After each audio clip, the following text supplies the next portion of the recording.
Hey, sister friend, so glad to be back in your ear today. It is a glorious Monday, and I cannot wait to start this first week of June. I am super excited to be entering into the warm weather months. And today I'm sharing with you a coaching over coffee, where a listener just like you wrote in. Lindsay, I've been dealing with disordered eating and my eating disorder for years of my life, and I always feel like I'm missing something. For a while, I will be okay, and then I slip back into old patterns and behaviors when life gets hard. Will this truly ever go away? Friend, if this question is one that resonates with you, I encourage you to listen into this one. Let's get to it. Hey girl, welcome to the Her Best Self podcast. I'm Lindsay Nickel, former competitive figure skater and perfectionist, turned God-led imperfect boy mom and digital CEO. If you find yourself constantly thinking about food and wondering if you'll wake up one day free from the obsessive thoughts and behaviors controlling your life, then I've created this podcast for you because I know exactly what it's like to be a downright hot mess trapped in a destructive cycle of disordered eating. I finally found freedom, and you can too, girlfriend. So if you're ready to heal your relationship with food and body and break the chains of control and show up in your best health, then grab your favorite Tarjay journal and let's get to it so you can start living your best life as your best self. Hey there, lady. Happy Monday.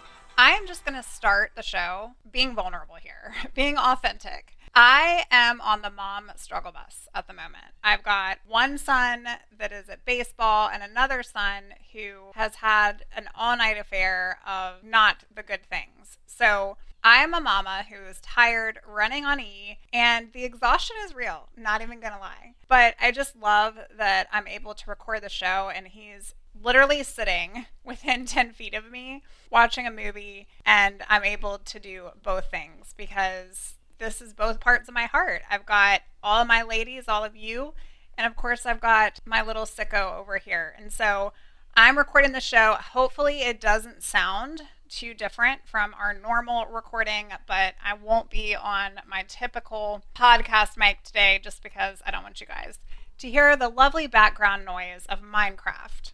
Okay, so here we go. The coaching over coffee question that was submitted that I just wanted to touch on because I feel like so many of you feel like this is never going to end.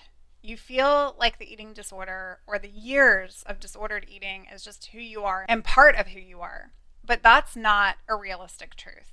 And so the writer that wrote into this one said, Lindsay, I've just been dealing with this for years of my life, off and on, off and on. And I always feel like I'm missing something. Like there's this key ingredient that I'm not getting because I will take a couple steps forward and I'll feel like I'm doing better. And then life will happen and I'm going right back into old patterns and old behaviors, which is where she currently is right now. And I just want to share today that you can, yes, you can, when she asked the question, will this ever go away? I want to comment on this because the short answer is this.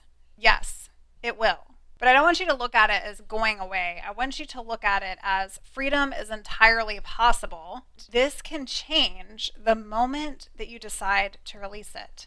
But the real question to ask is instead of, will this ever end? Will this ever go away? I want you to ask, how much longer am I choosing to hold on? You see, in my own journey, I was obsessed with becoming thin. I was good at it. I was obsessed with restricting my food. And I realized it was only going to go away. It was only going to go the moment I decided to release it. I had to become obsessed. I had to become persistent and motivated. And I had to be on a drive and a pursuit for something different. So yes, friend, it will leave you and it can. But the truth is it won't until you lay it down. The inner work of freedom, it takes time and it takes patience. Two things of which you and I have both been culturally and socially programmed to avoid. But where I want to start today in answering this question, because it's so complex, it's not just a one-liner that I can say, will this ever go away? Or will this ever change for my life? And I can say, yes, it will. That wouldn't be doing this question justice. I could literally talk about this, and I have in other episodes, but I could talk about this all day long. Something I want to highlight and start with is literally getting deep with you. as if I'm having that cup of coffee with you, I want you to start questioning your current reality, your current life, your current circumstances. Are you living your life as if it's yours, or are you living your life as if it's someone else's and you're just watching the movie on the big screen? Typically, when the eating disorder has consumed your identity for so many years, you don't live your life. You don't say yes to life. The reality is you pretty much say no to everything that comes in your path. No to the bread, no to the gatherings, no to the eating out or the dinner date with the husband, no to the ice cream with the kiddos, no, no, and no again. But your life has become the result of this external force. And it belongs, actually, if you're honest, to the lives of others, to the lives of those people that you compare yourself to. It belongs to the anxiety that you hold and the stress that you feel. It belongs to the closest people in your circle and their thoughts and feelings over you, and the inner critic that lives in your mind reminding you that you aren't worthy and you're not good enough. And that's what the disorder does. But in order to be free, you must recommit. You must reclaim. You must demand that you take your reins back, your power back. And in doing this, it does require time and it requires patience. Forgiving yourself for giving your power away in the first place and keeping your chin up, beautiful, sweet soul. You can hold gratitude of all that you have learned. You can be grateful for the pain that pushes you towards God. And I talk about my faith often on the show, but in today's show, I'm really going to press in here. So I want you to replace it if you're not a believer of Jesus or you don't follow God. If you use a higher power or something different, I want you to swap it out for what you do in your life. But for me, it's Jesus and it's God. And so I want to share with you about the importance of recommitting and becoming obsessed with your escape forward from your eating disorder. You see, you're not failing, you're just in mid-conquer. You're not failing, you're just in mid-conquer. I want you to repeat that to yourself this week. When you feel like you're failing and you feel like a failure, I'm not failing, I'm just in mid-conquer. Maybe you're here because it's time for you to trust. Maybe you're here because it's time for you to really believe that what got you here isn't going to get you there. What got you to this level isn't going to get you to the next. And for me, it was thinking about every single time that I would try to do it on my own, every single time that I would trust in my abilities, every single time I was choosing my strength as the driving force, the sole being of what I was counting on to fix this, I would fail. But that was because I wasn't meant to fix this. I wasn't broken just because my surroundings seemed broken. So whose strength are you leaning on? Whose strength are you counting on? Are you counting on yours? So to answer this question, if you're in and out of recovery and all over the place, and in a couple years or a couple months you'll do fine, and then you'll slip back to old patterns and behaviors, maybe the missing ingredient is actually the ingredient of trust. Maybe you keep going through the cycle because you're trusting in yourself to get out of it. The truth is that if you could have gotten out of it, you wouldn't be here. But what if that power that's larger than you is waiting for your recommitment? What if God is waiting for you to move in faith without knowing the outcome? What if God is waiting for your obedience? What if God is saying, walk this way, and he's waiting for your steps? Waiting for you to learn the lesson before bringing you through it. Waiting for you to realize that you're worthy because he made you worthy. Waiting for you to allow him to heal the broken places, knowing that you're not a broken person. Waiting for you to stop leaning on your own understanding and start living in his truth. Waiting for you to stop living in your excuses.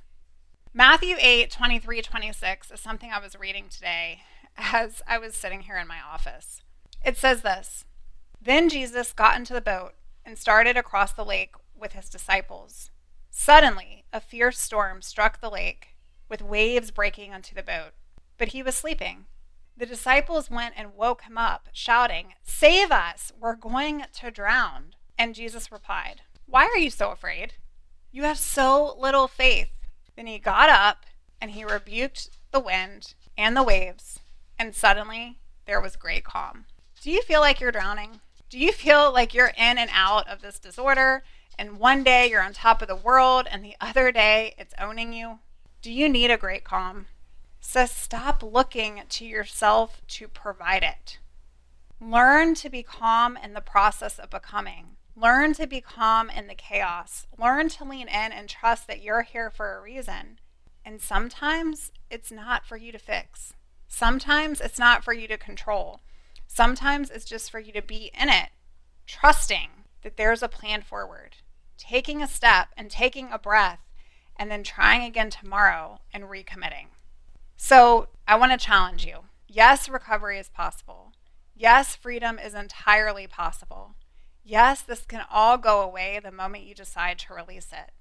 But instead of asking, when will that happen, start getting deeper and allow yourself to ask, how much longer do I want to hold on to this? Who am I trusting to fix it? If you're missing something, sis, I'll just leave you with this. This is larger than you. And the fact that you're here listening to today's show is proof that you want out. Instead of trying to do this by yourself, release it so that your creator can help you through it. Recommit. Make a promise. Become obsessed with escaping from this eating disorder. The inner work of freedom is going to take time and it's going to take patience. But I promise you, if you don't give up, you'll get there. I hope today's show has given you inspiration and love. I love to start the week just to hug on you, to tell you you're not alone, to let you know that you're seen and you're loved, and that all you have to do is walk. All you have to do is walk and trust. Yes, today can feel like you're drowning, and yes, it can feel hard. And yes, this can feel fluffy. Like, well, what does that even mean in my life right now? Maybe that means eating breakfast. Maybe that means an earlier snack. Maybe that means introducing something that you're terrified of eating into your life. What does that look like for you? Today, I want you to lean in and trust that he's got it because he's got you. And I have you too, girlfriend. So if you're looking for support, coming out to herbestself.co. We are running hot right now. It is a special season because we have so many things going on behind the scenes. And so I'm very limited right now on availability, but I would love to help support you. If you're looking for that type of support, you can fill out a client application. Don't wait on it. Go out, make sure that you submit it, and I'll get back to you within 48 hours. In the meantime, come hang out with us at herbestselfsociety.com. I want you to meet new friends out there. I want you to connect in a community that believes recovery is possible for you, because there's ladies in there doing it right now. And myself have gone through this entire experience. We are there to open our arms to you, to love on you, and to shed some truth into your life. You can do this. It is entirely possible. Decide to release it and recommit. All right, girl, until next time, bye for now. Oh, friend, thank you so much for letting me share what was on my heart today. My hope for this podcast is to help more women find freedom from food and body. If this has empowered or blessed you, let me know. I'd be honored for your rating and review of my show, and I'd love to connect with you in my private Facebook community. You really can move from perfection to purpose. Let's break the chains together. I'll help navigate the way. Until next time, bye for now, girl.